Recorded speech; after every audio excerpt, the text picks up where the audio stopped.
Guys, सभी को मेरी राम राम। कहते हैं ना, समय और समझ दोनों एक साथ बस किस्मत वालों के मिलते हैं। क्योंकि जब हमें समझ आती है तब कभी कभी हमारे पास समय नहीं होता है, और कभी समय होता है तो साथ समझ नहीं आती है। इसलिए अगर दोनों चीज़ें किसी को एक साथ मिल रही, समय और समझ, तो फिर समझ लो कि थोड़ी बहुत किस्मत तुम्हारी अच्छी है कहीं ना कहीं से। और अक्सर मेरे साथ तो ये होता है कि कुछ कह चुकी होती हूँ ना किसी से, फिर उसके बाद में हमें याद आता कि हमें ये कहना भूल गई, या ये कहना ज़्यादा इम्पोर्टेंट था। जो मैंने बोला शायद वो इतना मायने नहीं रखता था। और तनु, तुम्हारे साथ भी होता क्या? लो, इनको पता ही नहीं बात हो कहाँ रही है। अपने पति में हमेशा बिजी रहती हैं। आज सुबह से लगे पड़े, प्रॉमिस करो प्रॉमिस करो, प्रॉमिस डे।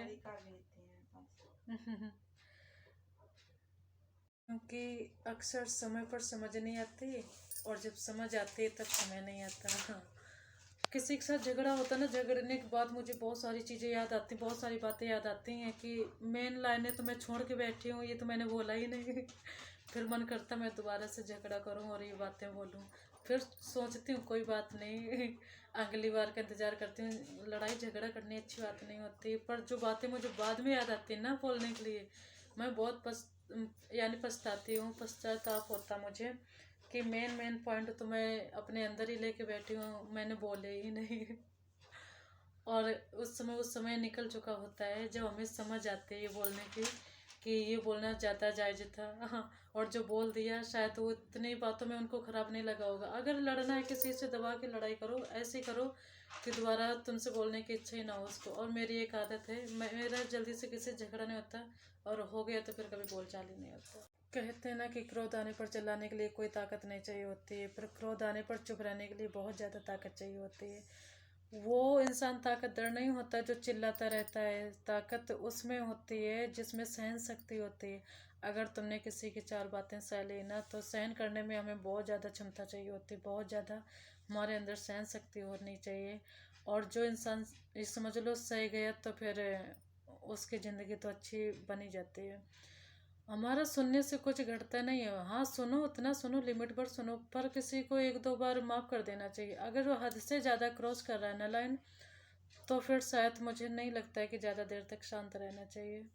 और जहाँ तक बन सक रहा है तो एक दो बार किसी को चलो कोई बात नहीं, माफ़ कर देना चाहिए। और चार बातें कोई बोल भी रहा है, हमारा कुछ नहीं घटता, वो अपने फालतू के चिल्लाते रहते हैं। बल्कि बोलने से ये पता चलता है कि तुम कितने घटिया इंसान हो। और हमें किसी को मुँह नहीं लगना चाहिए। हमारा हारना तब ज़रूरी हो जाता है जब लड़ाई अपनों से हो, और हमारा जीतना तब ज़रूरी होता है जब लड़ाई अपने आप से हो। अगर हमने अपने आप में कुछ भी ठान लिया ना कि हमें ये काम करना है तो करना है, तो समझ लो उस चीज़ में ऐसे घुस जाओ हाँ कि हमें जीत के ही निकलना है। और अक्सर लोग बाहर तो झगड़ा कर लेते हैं, पर जब बात घर की आती है ना, तो फिर आदमी ना साइलेंट हो जाते हैं।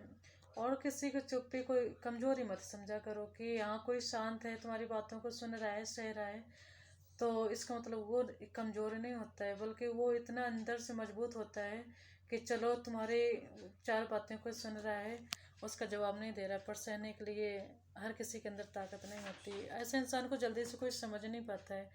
ये नहीं समझेंगे कि हाँ चलो, किसी में इतनी ज़्यादा सहन शक्ति हमें कोई बर्दाश्त कर रहा है, उसको लोग कमज़ोरी का दर्जा दे देते हैं कि इसमें बोलने की क्षमता नहीं। ठीक है, अच्छा, मैं वीडियो को यहीं पर एंड कर रही हूँ।